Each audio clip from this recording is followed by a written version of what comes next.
What's going on, y'all? So we are here for another. First of all, happy Black History Month. Okay, girl, I don't know if we really been seeing it, but you know, a lot of stuff has been happening. Only been a couple of days or whatever, but we here, and we black. And so this month we just gonna be doing, cause I'm about to get. I said it before, but I'm serious now. We about to get back into doing a little bit more movie corners, and because it is Black History Month, I want to do black movies that I either seen a couple of times, maybe one time, probably didn't see at all, but or my favorite classic black movies. And one of these are what we about to talk about now, and that's Poetic Justice. Poetic Justice. If y'all don't know, y'all already should. But Jen Jackson is my girl. You know, she made a couple of missteps recently. I'm still getting over that. But, you know, that's neither here nor there. But at the end of the day, that's still my girl. And, you know, it is what it is. And a lot of people don't remember. I don't understand how you don't. Jen Jackson started off, you know, yeah, she had the Jackson 5. She had Michael and them as her brothers and sisters and all that stuff or whatever. And they used to do all that, you know, the Hollywood and the singing and the variety shows and all that stuff. And that's where her acting abilities or whatever came out, and we saw her do her little Mae West and all that, her little impersonation. Then she went, did Penny from Good Times. Okay, where you been, Penny? Mama, no. Let me tell you something. This is the first time I have really been feeling okay. Because honestly, I have been a freaking mess for the past couple of days. And I didn't even go to work. I went to the doctor earlier today just to make sure I was all to the good. But so I'm trying to give y'all something, okay? But anyway, yeah, she went from Penny from Good Times. Okay, then she went, what's her name, Charlene? Girl, I don't know. She was on not What's Happening, but oh my goodness, is it not? I was about to say Three's Company. What is the name with Gary Coleman? Is it Gary Coleman? God damn. I'm up here trying to give a little brief history or whatever, and I can't even get it right. She was the brother. Gary.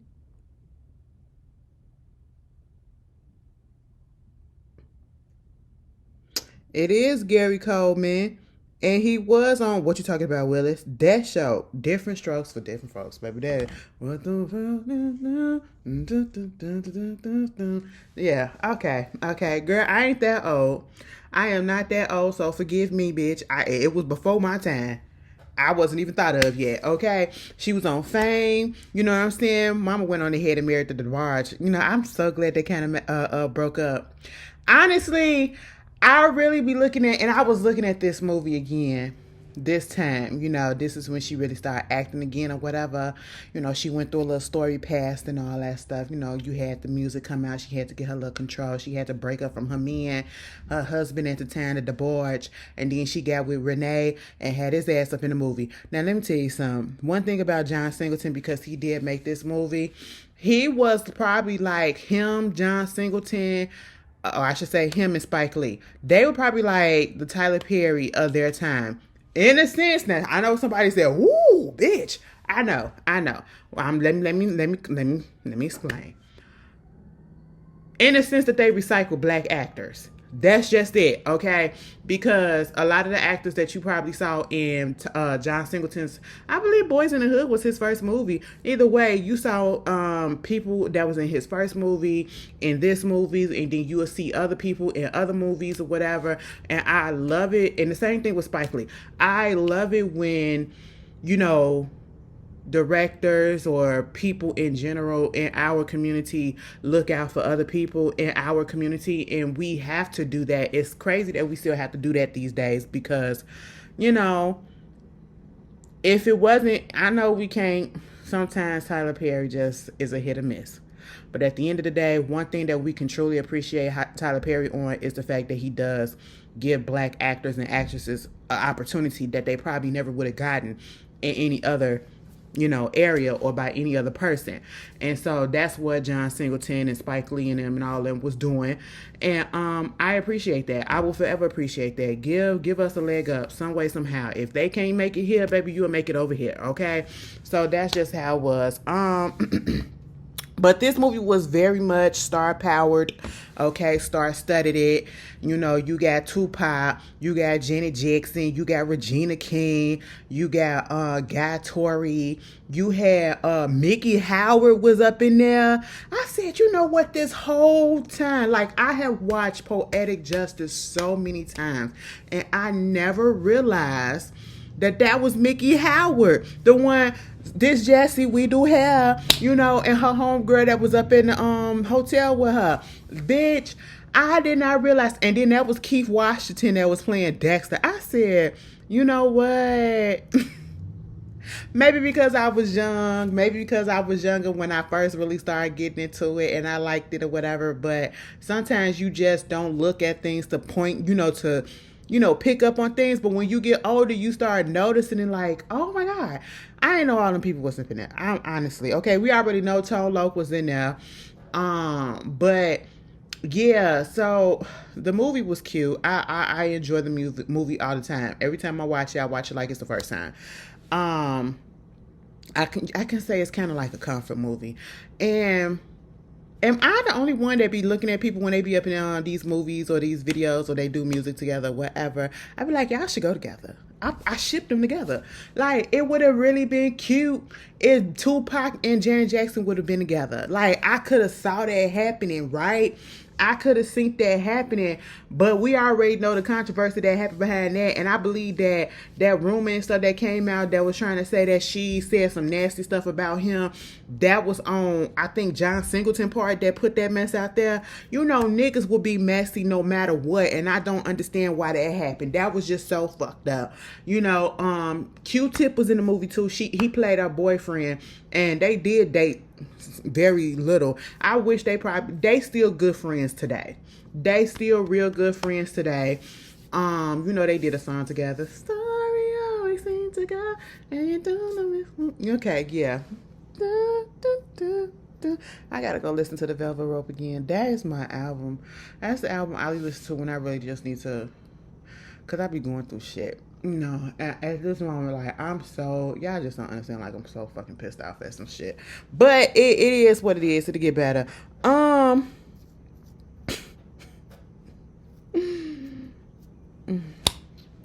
Anyway, because I just really can't believe that. But yeah, I wish they would have still been together. They still should. They'll make a cute ass couple for real, for real. You know what? I would have. Let me go back to Tupac and Janet. Tupac, let me take that back a little bit. I wish they probably would have fucked around. Not necessarily been together because, Tupac was a whore. Tupac literally was a whore. And he was a fine whore. It's understandable. He was a whore. So there's that. But anyway, the movie came out in 1993. This was right after, and I know they was filming during or right after the LA riots and everything, after the verdict of what was it? The Rodney King verdict. I just could not be those police officers and still living with myself today, knowing that I caused all this stuff. But then again, racism, and they probably like, look at what those niggers did. Now I'm pretty sure that's how they feel. Okay, like, but anyway, moving on from that. Can we all just get along? Absolutely the fuck not. So we get up into the movie, and we really not finna go play by play. We just finna talk about them things, okay? Because if you're here in 2025 and you've never seen Poetic Justice, baby, what the hell been going on with you? It's been on Tubi. I don't think it's on Tubi right now, but I'm pretty sure they're gonna bring it back. Because they take stuff off of Tubi and then they bring it back a little bit later. So, eventually it'll be back on Tubi. I already got it on Prime Video. So if you want to rent it on YouTube, Prime Video, whatever, you can do something like that, or Apple, whatever.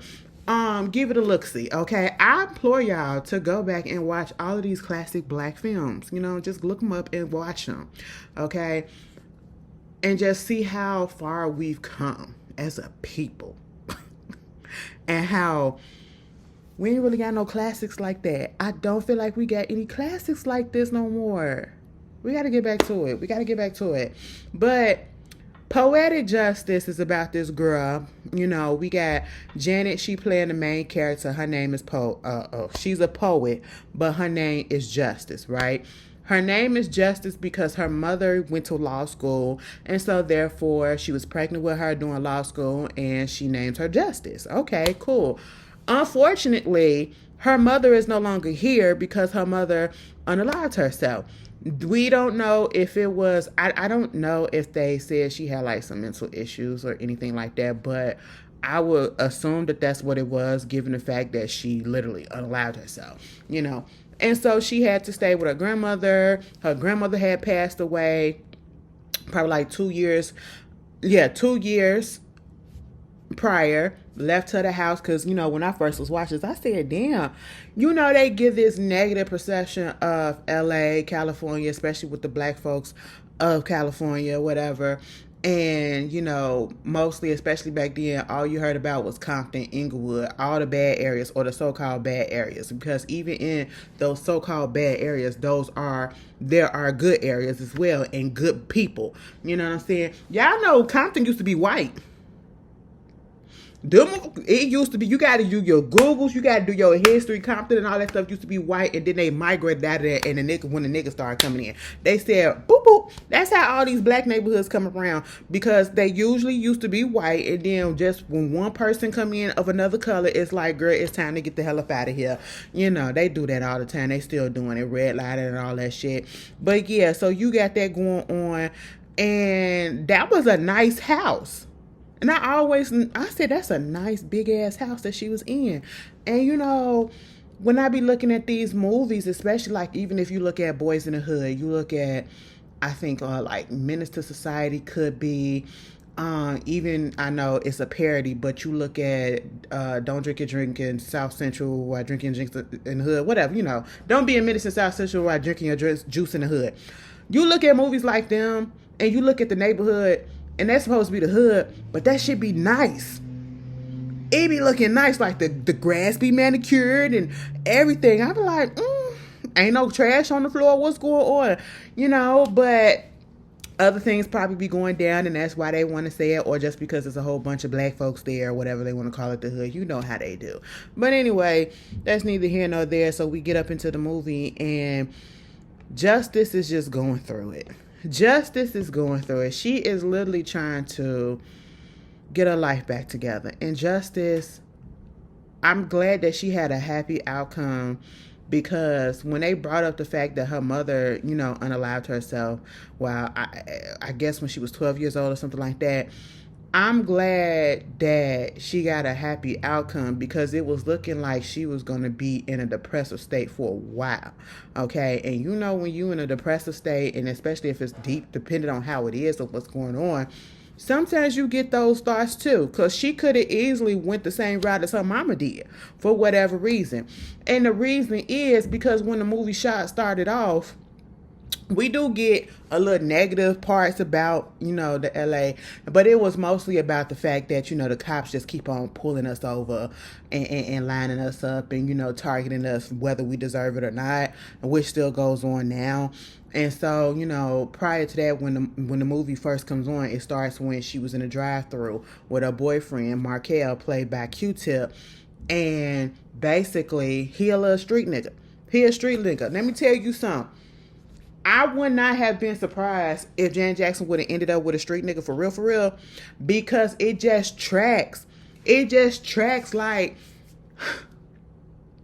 if you ain't grow up in that environment, people think that shit is so fun, so exciting. There's something intriguing about it, even though people want to shit on it, which, okay, yeah, but at the same time, like I told y'all, if I was, the fuck is that? Some ashes. If I was straight, bitch, I probably would have been with a street nigga. I tell you that all the time.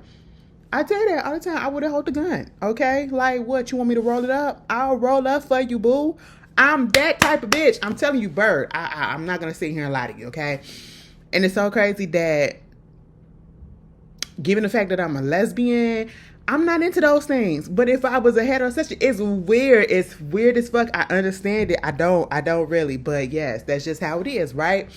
And so I would have been out. I could have saw it. I could have saw it a little bit back then. Nowadays, I don't know. I don't know. I still remember that interview that Janet Jackson did, and she said she didn't know what Cheetos was. And I said, bitch, you grew up in Gary, Indiana. Well, you was in Gary, Indiana, but you also was up in California. They ain't got Cheetos out there in California. Girl, quit playing. You didn't know what Hot Flamers was. Stop it, Janet.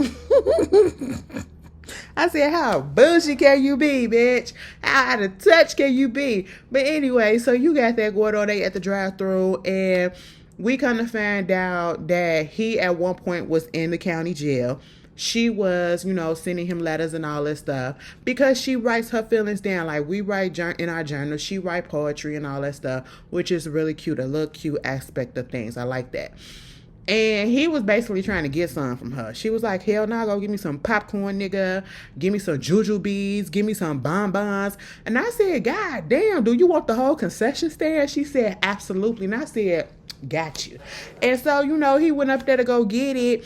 And he saw some dudes that he had got into it with the week before. Mind you, the dude that killed Ricky and Boys in the Hood, mind you, he's no longer here.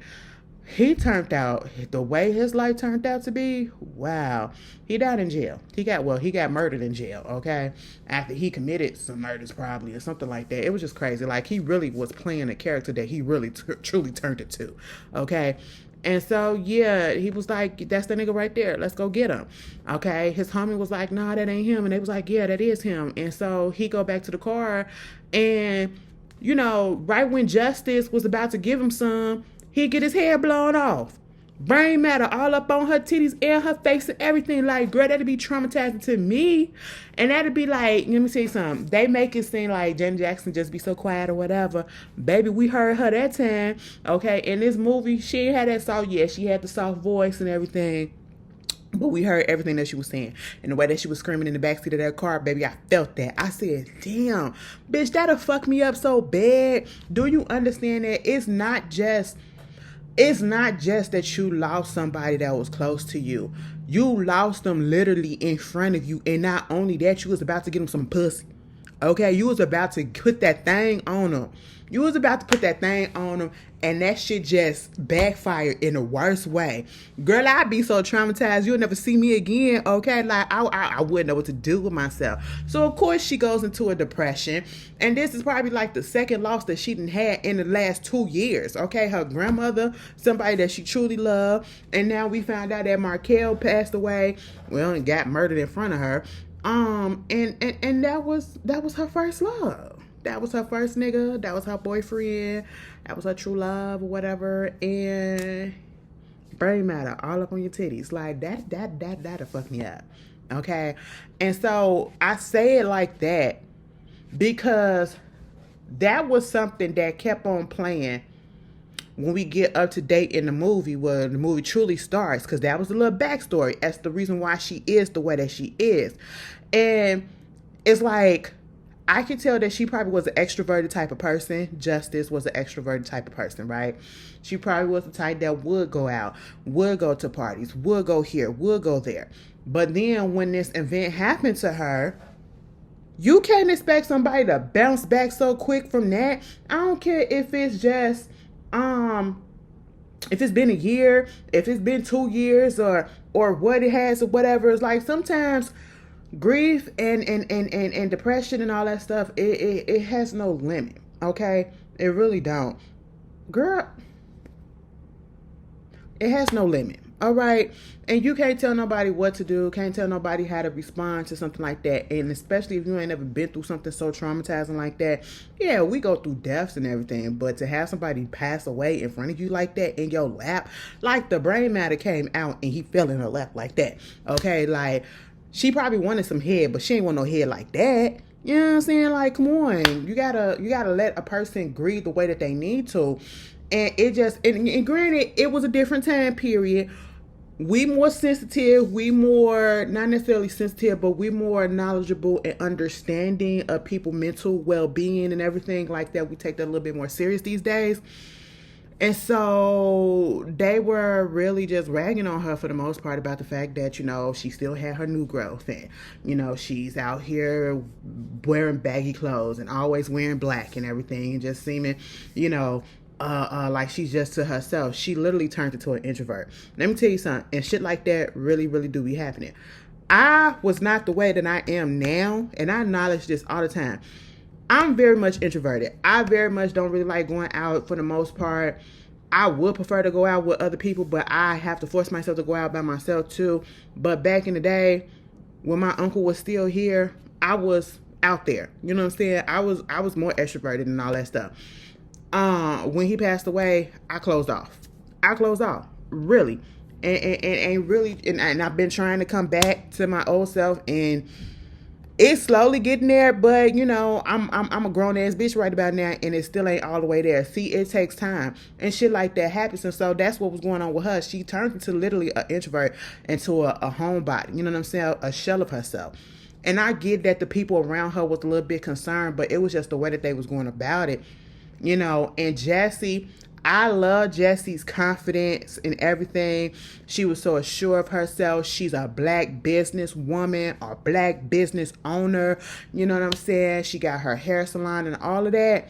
But my thing is with Jessie's character and just who she was in general. Yeah, she was somewhat like, I ain't gonna say a mother figure, because I don't feel like she was that much older than Justice. She probably was like an auntie.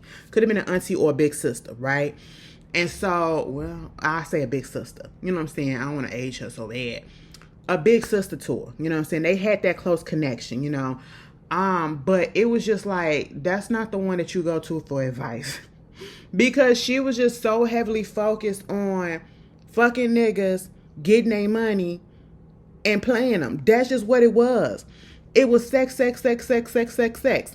And it's like, do you know that just because you go fuck somebody don't mean that you that's how you get over stuff? That's adding on to the problem. You know what I'm saying? That's self-medicating if you don't know. You know what I'm saying? Instead of addressing everything that's actually going on, the trauma, and getting real help for it, instead of talking about something, when you gonna get with another nigga, when you gonna go back to the Snooty Fox Motel, when you gonna do this and when you gonna do that, you need to get this dude, you need to get that dude. What? No. She's still grieving. She ain't ready to do that. Just because somebody died don't mean I gotta go spread my coochie lining all over the place just to make me feel better. Maybe that's what you do, but that's just not how you supposed to truly do it, because that's not gonna make it better. That's still gonna make you feel empty as hell inside. Probably give you a couple of good orgasms, maybe, but you still gonna feel empty inside, you know? And the problem is still gonna be there. It's still gonna be there. Meanwhile, you got her friend Keisha, played by Regina King, and she was doing her hair and all that stuff. Now let me tell you something. Keisha is that type of friend where you know she'll fuck up, but she a good-hearted person. You know she got her issues too. You know she probably a hoe too, but she's still a good person. And y'all probably been friends since y'all was kids, and so that's why you keep her around. And she got major issues. Now, when you already got a person that's going through something, and then you got another person that's on your tit that's, you know, wild and everything, that's a wild combination. That's a wild combination. Anything can happen, right? So she was getting her hair done, you know. Then you got the stylist Hayward. What was up with Hayward? I feel like because they literally left it open-ended about what was going on with him, and I guess basically so that we can assume and make our own, you know, storyline about what was going on with him. I automatically, when I saw it, especially as an adult, I automatically thought that, you know, he was a gay character. And especially when he was, which makes sense. I mean, it's very stereotypical for a gay man to be working in a, you know, hair salon. But you also had Dexter, who was a heterosexual man, you know, working in a hair salon, which happens as well. But mostly when we see men in the hair salon in these movies, especially back then, they're gay men, okay? So I just automatically assumed that he was gay. Jessie was his good Judy, you know what I'm saying? Because she really was concerned about him, really looked out for him, and they was always together like this. And when he got that phone call, I felt like, especially when at one point, I think she was talking to Justice or somebody, and she was like, yeah, did he finally come out or something like that? Something to that aspect. But then when he was on that phone call, and he didn't say what was going on, but he just looked like his world just fell apart and he couldn't talk about it, I feel as though that, you know, he found out that he probably had the virus. Okay, he probably had AIDS, and that was happening back in the day too. This was made in 92. You know what I'm saying? Came out in 93. So yeah. Okay. Honestly, I'm not gonna say for sure, but the tension between Hayward and Dexter when they was getting into it over the brush, and then at that other scene at the end when he was like, "Don't look at me." Okay, after the way that Dexter was always, he just so prim and proper. He just had to make sure all the hairs was together on his mustache and everything. Girl, I just feel like, I don't know. At this point, I did say he was heterosexual. He could have been a little bi. I don't know. And it felt like them two probably had a little thing going on undercover, and they was just playing games in front of the peoples. That's just what it was, okay?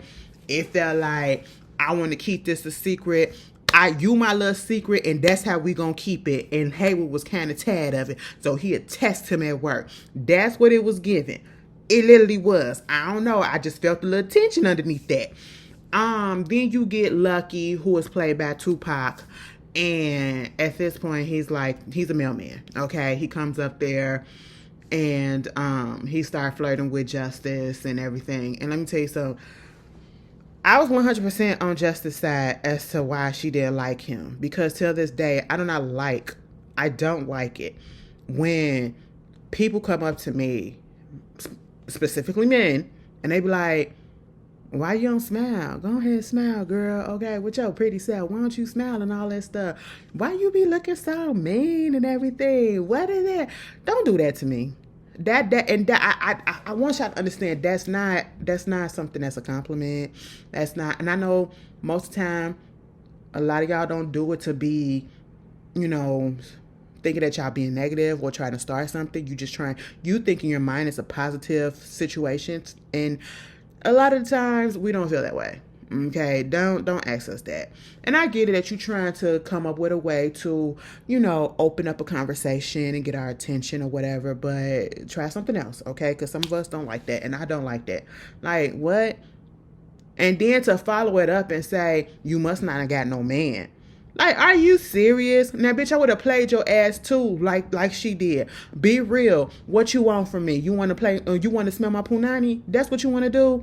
Yeah. Now, let me tell you something. I would have fell for it too. I would have been like, what's good? Now, let me tell you something.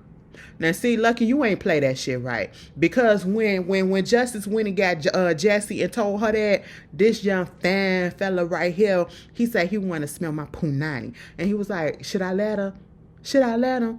And then she was like, yeah. And Jesse's, up in his face. Instead of saying, bitch, you need a Tic Tac or something, baby, I would have said, so what's up with both of us?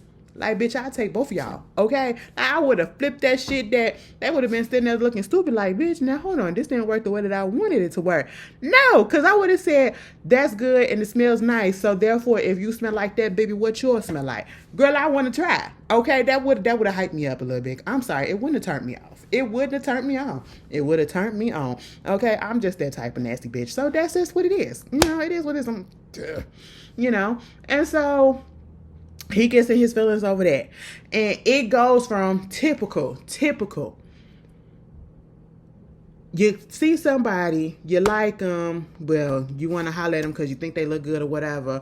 Oh, you so fine, Miss Lady, and all that stuff. Oh, I got a man, I don't want to talk to you, whatever. But fine then, fuck it, you ugly ass bitch. It was one of those type of situations. You just said I was fine as fuck. You was just trying to get in my drawers, but because I ain't want to do that and I ain't want to acknowledge you on that, and give you that flavor, now I'm an ugly ass bitch. Okay. And of course, that still goes on today. I was like, So he got his friend, or I should say co-worker. And see, this also brings up the whole issue of you cannot call everybody a friend. And I hate when I hear people using that word so goddamn freely and loosely. Everybody is not your friend. You just met this person or you work with this person. That is not your friend. Especially if you're working with them, that is your coworker. That is an associate. You probably met him. You probably cool or whatever. You're acquaintances, okay? There's a big difference between that and friends, okay? Y'all got to stop calling everybody your friend. And then they kind of made it seem like Chicago and Lucky was cool on that front to be quote unquote friends. But later on, we realized that no, they just not They just co-workers. That's just really what it was. And Lucky just so happened to be cool with Chicago. They need to go on a mail run. Take the mail truck or whatever down there to Oakland, drop some stuff off, right? He needed to go down there to Oakland, Lucky, to, see his cousin who was into music, and they was going to do some music together. I love the way how they tried to went on ahead and tied the music aspect in it, given that he is a rapper and all that stuff. So that was cute or whatever. But you got to be careful who you call your friend. You got to be careful who you put on your in your life or whatever as an acquaintance or an associate, because them people can be hating on you for no goddamn reason and just be a negative energy. Now, when I first saw Chicago, I just knew his character was just going to be the asshole. Okay. He just gave off that energy. He gave off that aura that he was just a negative person, really. And then the fact that he was with Keisha.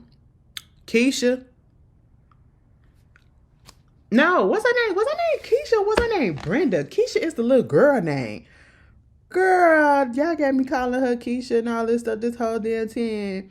And y'all ain't gonna say nothing. Listen, it's late. I'm tired. And it ain't even late. Let me stop lying. I just been so out of it and I'm trying, y'all.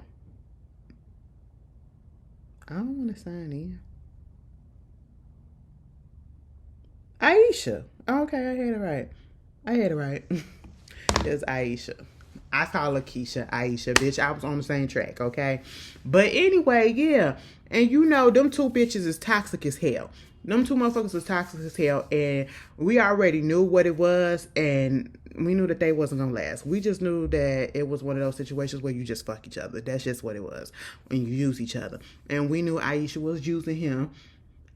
And that's just really what it was. He was so much about his muscles, his body, his hair, and there was no substance to him, okay? We can clearly see that even if they didn't write it in the script or whatever, there was no substance to him. At least with Aisha, we knew that she had a little drinking problem. It probably was a big drinking problem. And she didn't have no substance to her ass either. So it's like both of them had the same type of friends or people associated with them, But at the same time, she convinced her to go on this run with him. And you get them there, and she finds out Lucky is the other person. She don't really want to go, but she do. And she don't want to talk to him. And it's understandable. The last time they had an interaction, it was very negative. It was very negative. And so that's just what it was. And again, they actually get into it. Once again, because why you so mean and you acting like a bitch. It's like, why did you have to go there? I would have got pissed off too. You don't know me. You trying to get to know me, or you trying to make slight conversation, and then you veer it off and you go left and you call me a bitch. Just because I'm not giving you the flavor and the same energy that you want me to give you. Like, no. And so, of course, we get that classic scene where if I'm a bitch, your mama a bitch. And I'm going to get them motherfuckers to beat your ass up, to fuck you up. Bitch, let me tell you something, Jenny. Who was you going to get to beat up Tupac? You was going to get Tito, Jermaine, Jackie. Jackie looked like he definitely a whoop ass, okay? Michael, Michael hang out with the gang members, too. He used to hang out with the Crips and them. So, ain't no telling. She got a whole gang at home anyway. So, he could have got handled. Ain't no telling. And kicked her ass out. And of course, she did get convinced to get back in the car. They just on this whole, I guess it's like while they driving in this journey to Oakland, you get some self-discovery, okay? Sometimes you judge people a little bit too quick. Sometimes it also gives that whole, like, when you was a kid, if a boy or whoever was being mean to you, that's because they like you.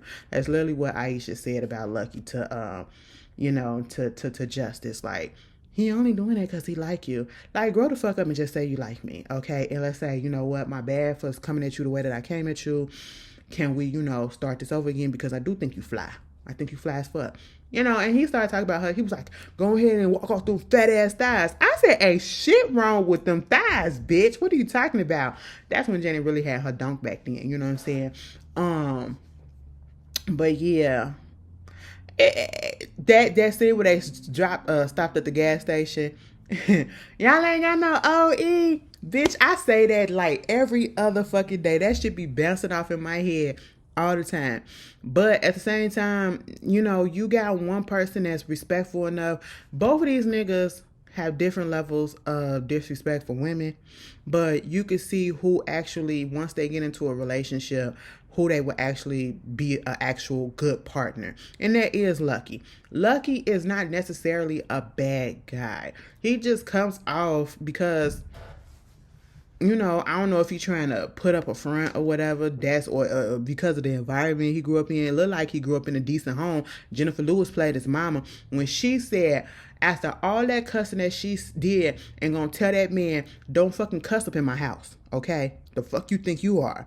What? Mind you, he has a daughter. He has a daughter with this woman who also shares a kid with Tone Loc's character, who is a local drug dealer. He goes over there, see that she up there basing, got the crack pipe up in the candy thing or whatever, the candy dish. And he got pissed off. What I found interesting about that whole scene, before they go on the road or whatever, was the fact that the two baby daddies was real cool. Up until Tone Loc's character tried to say, you ain't got to buy her nothing. You ain't got to send no money or whatever to the baby mama because I get your baby stuff or whatever. I can afford it or whatever. She called me daddy anyway. And I'm like, nigga, that ain't even what, like, y'all was cool. You ain't have to do nothing like that. Now, see, anybody else would have whooped his ass. But they didn't take it that far, But they did come together to whoop that other nigga ass that was in the house. Now, let me tell you something.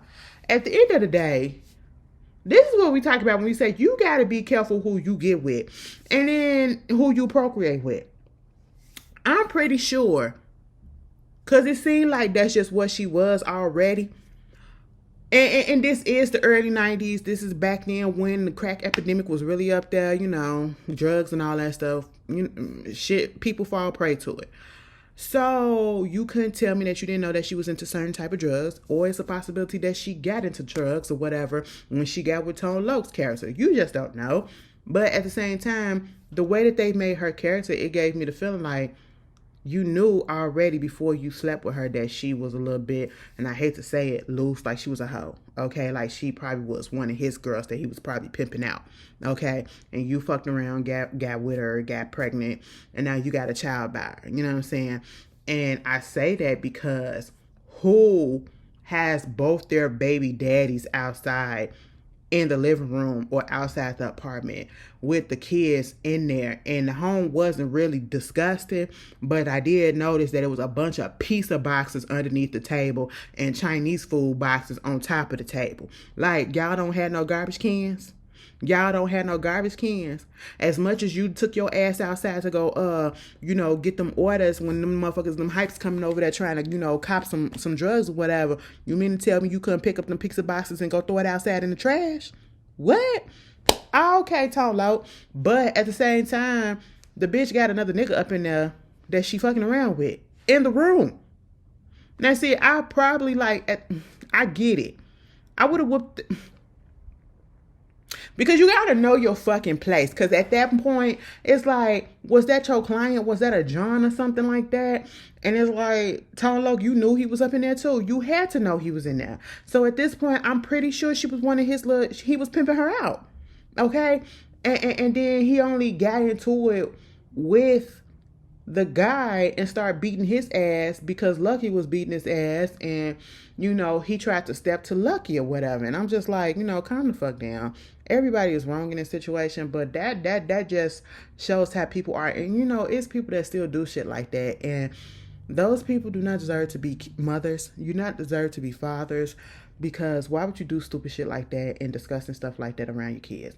Doing drugs around your kids, making it so that your kids can come across a needle, come across a crack pipe, come across this, come across that, and accidentally use it, hurt themselves, ingest it. Same thing like when they be leaving the guns out and all that stuff. Accidentally hurt themselves and kill themselves or whatever. Then you bring in all these niggas up into the house, and you have a pretty little girl and a pretty little boy. And I had to put that out there because it's really no preference for these predators. You know, people don't be thinking like that. And so that scene really, really pissed me the fuck off, especially as an adult and all of the stuff. We see the shit that's been happening, like with the, what's her name? Naziah Harris situation. Look what was going on with that. You know what I'm saying? Like, yeah, I just didn't like that, but that's a reality. That's a reality for a lot of people, unfortunately. And so we get back to them, you know, back on the road. And eventually they become cool. They go to the picnic. Let me tell you something. Y'all ever did that? Y'all ever went to somebody else's family reunion, a picnic that was black, because you black, and it was cool, and you ain't even know them people? Baby, I want to try it so bad. But at the same time, I don't, because I don't want to fight. I don't want to fight. And then, of course, we get Maya Angelou. And I feel like the same way that John Singleton used Maya Angelou in this movie is the same way. And I feel like this is where he got his inspiration from, Tyler Perry. The way that he used Maya Angelou in Family Reunion, you know, she was the voice of reason for the most part when she was sitting down there with the aunties too at the table and they was talking about love and all of that stuff, whatever. And then you got her on here originally talking about love, and you know, Aisha in Chicago talking about they married and all that stuff. Like, girl, please, ain't nobody falling for that, you know. I don't understand why they had to lie, but you know, that's just what it was. And then you going over there flirting with people, and then you want to get your testosterone and your ego and your pride, because how dare this bitch that I bring on here and she want to flirt with this nigga right in front of my face? Like, what? And now you want to fight him when technically speaking, he ain't doing nothing because he ain't know that y'all was together. She was the one. But you need to keep your hands to yourself, so you can't put your hands on her. So let me fight him. That's how it should have stayed. And I'm saying that for a reason, because later on when they get into it, like the niggas on here, okay, we can fast forward, because eventually Lucky and Justice, they get closer. You know, she eventually starts to let him in a little bit, just a little bit. She not so quote unquote mean or whatever, closed off. And it's not being mean. Justice was not being mean to anybody in this movie. She was closed off and she was guarding her heart because she was still grieving and afraid to let somebody in again and to have those type of feelings, because 9 out of 10, she was afraid to do that because she thought maybe they'll go away again. Just like that happened with her grandmother. She left. Her mother, she left. And her boyfriend, he left. All by death. Whether it was by somebody else or their own self. You know what I'm saying? And so, or nature. You know what I'm saying? So yeah, she was scared. She's traumatized. So I get her reaction 100%. But they get cool. And then we see them getting closer. And then we see the exact opposite happening with Aisha in Chicago, with them, you know, getting further apart. And we realized that, yeah, they wasn't in no relationship. No matter if they want to say that they was boyfriend, girlfriend at the beginning, no, they was just fucking with each other. They was just fuck buddies. That's just what it was. And she was getting what she could out of him. Okay. Until he got fed up with her drinking. She got fed up with the fact that he just basically self-absorbed and, you know, he can't fuck. He got a limp dick. He only less than a 1 minute nigga, all that stuff, whatever. And it gets to the point where them two get into it. You get into it the first time, and Justice was like, bitch, this is your fault because you drinking too fucking much. You need to stop. You just like my mama. And it bothered me when she said, well, Justice, I didn't know that. And I'm like, well, damn, bitch, if y'all been friends, how come you don't know about her mama and the issues that they had? Especially, it seemed like y'all been homegirls for a long time. So when she already know that, that was something that stood out to me for a second.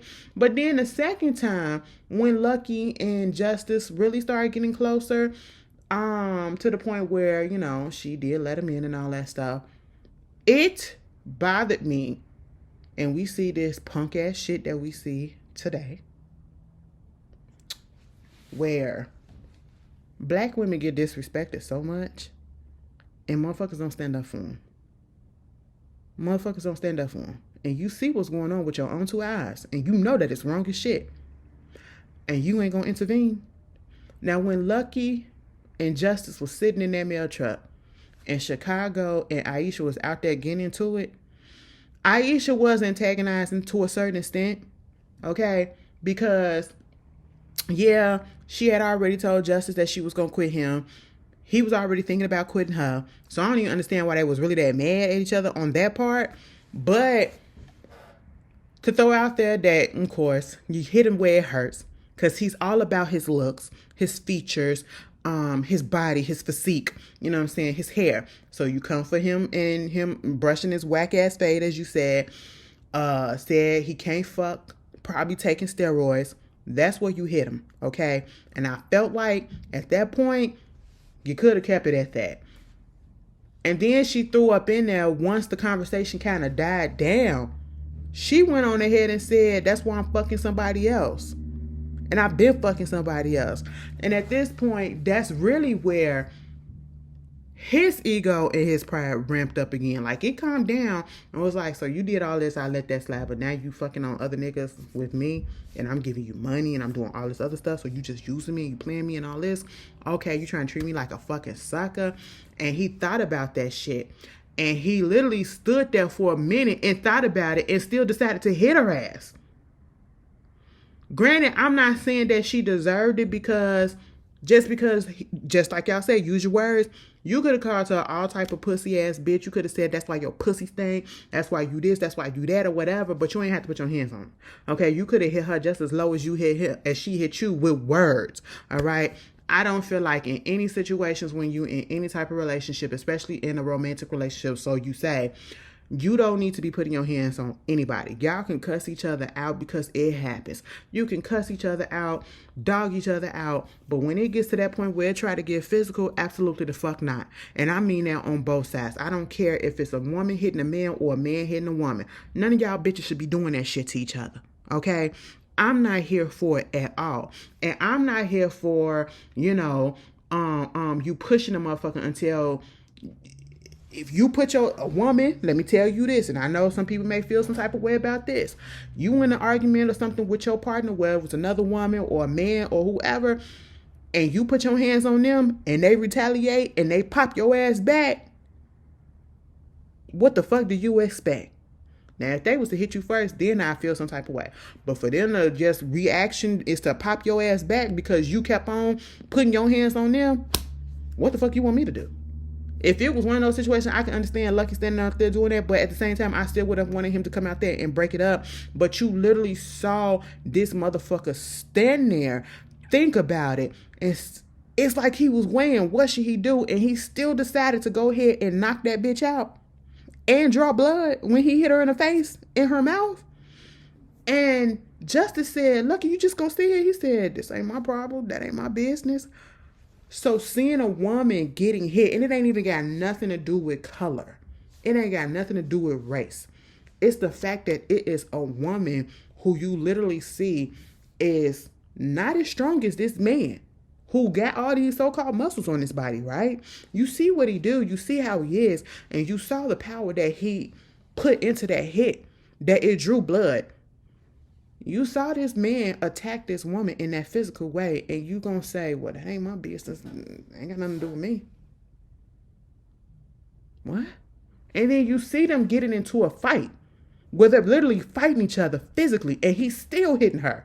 She's not getting as many hits in, but we hear the hits that he is getting on her. He was beating her ass. And you still not gonna get your ass up and do anything as a man? As a human being. What? But when, again, it took for another woman to try to break the shit up, and because the woman that you like got hurt because you couldn't get your ass up and at least attempt to try to break it up, that's when you want to step up because he touched the woman that you want to get with, and then you beat his ass, and then you leave him. And now you upset in your feelings? I said, get the fuck up out of here, bitch. And I'm like, damn. And then she gonna find that appealing? You still want to fuck with him after that? Baby, that would have turned me all the way Sahara Desert dry. Like, yeah, you came to my defense, but you see this, like, so you mean to tell me you see a nigga doing something like this in front of your face to somebody else and you ain't gonna stop it? This just like when you see this shit be happening and we see these videos, and instead of them motherfuckers stopping it or trying to jump in and be like pulling them apart or whatever, what they do, pull out the camera and they recording. Or they commentating on the side. Just watching like fucking pussies. I don't respect it. Didn't respect it. I lost all fucking respect for Lucky at that moment. Like, for real, for real. It was already dwindling. It was somewhat there, but not really. But, you know, because he started off wrong, calling her a bitch, calling her mean, all that shit. And then you went this far and said, ain't doing none of my business. And some of you motherfuckers do that shit till this day. Some of y'all probably watching me do the same thing. Hit a nerve. But yeah, so that wound up happening, right? And then he's so in his feelings to the point that he had to pull over. Justice had to calm him down. Mind you, he lied about not having kids. Eventually told Justice that he had a daughter. Mind you, she was like, you look like the type that probably got some kids. I said, oh, you are judgmental. Justice was a little judgmental, okay? She was judgmental. She was calling out and playing on a lot of stereotypes or whatever. I was just like, damn, bitch, I see why you ain't with nobody now. Mind you dated a bit. You dated a nigga that was selling drugs and who got killed from other rival gang members, bitch. What are you talking about? And yo, you draw the line at that point because, oh, bitch, you got kids. I said, come on now, stop it. Ain't no telling. Markel probably had at least 3 or 4 of them. You probably knew at least one. Okay, like, come on, girlfriend. Meanwhile, you got that, and they get to Oakland finally. And when they finally get to Oakland and pull up to his cousin's house, we find out that his cousin got killed. Okay, and he flips the fuck out and blames her when he drops her off at the hotel with Jesse and them, because they're there for a hair show. He's there for work too, to drop off the mail truck and also to kick it with his cousin. They was going to do some music. And unfortunately, he didn't get to see his cousin Khalil because he got killed. He got shot. And so, you know, he blames her. He was saying, I would have been able to get here quicker if it wasn't fucking with your ass. I said, well, hold the fuck up. You came at her and pissed her off, and you was being rude to her.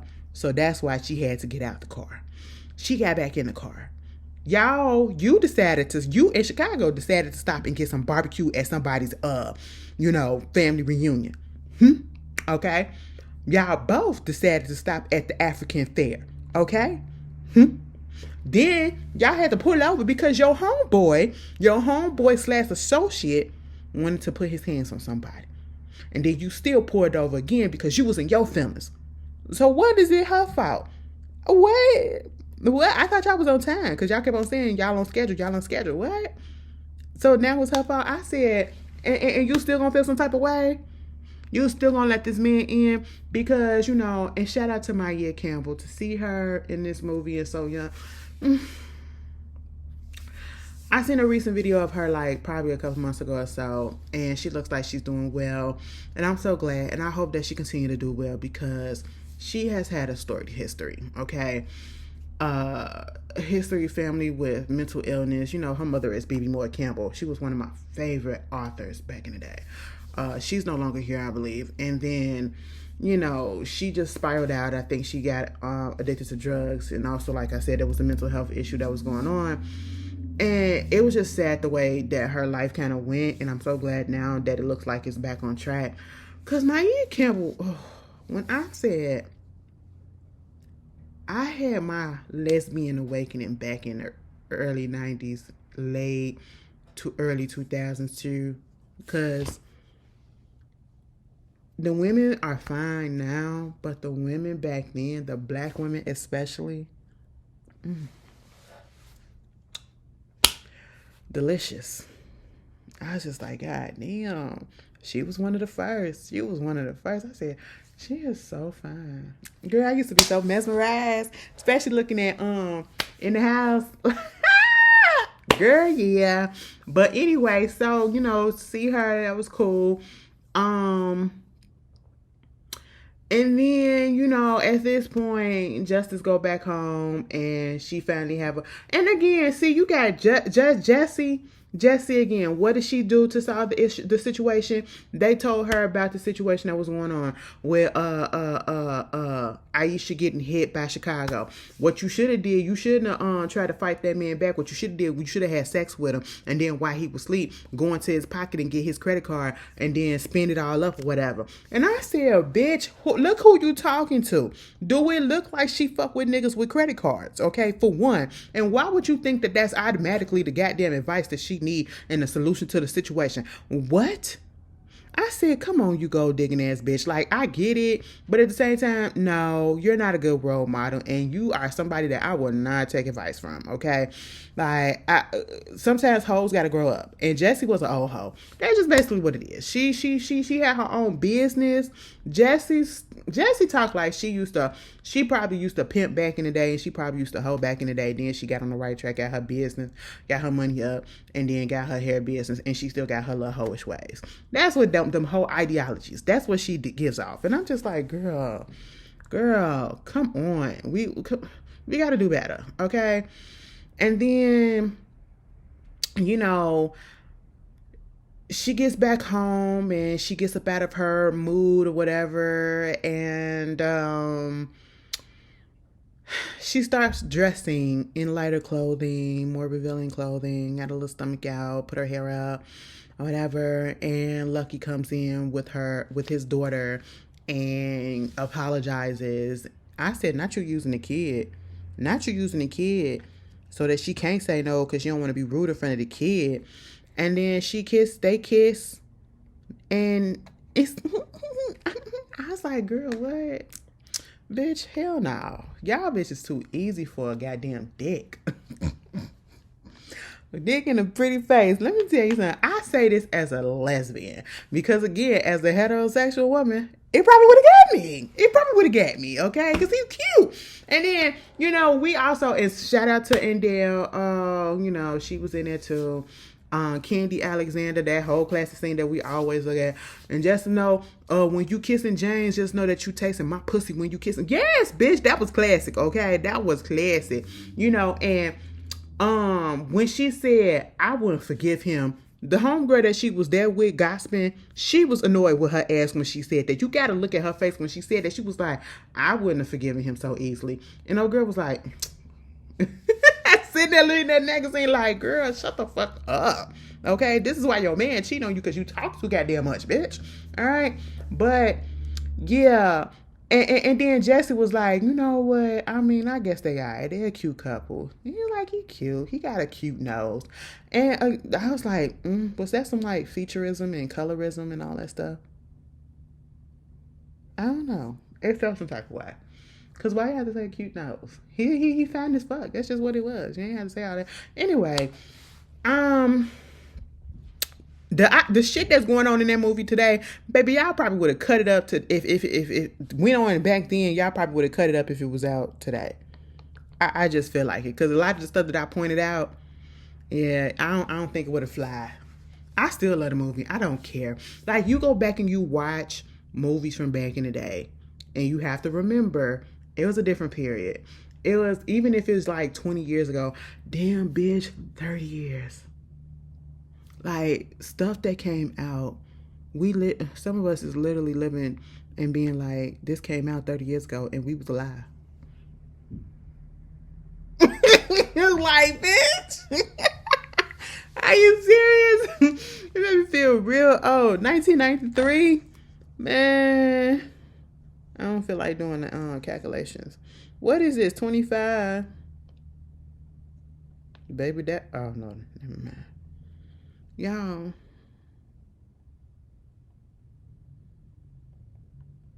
that was 32 years ago.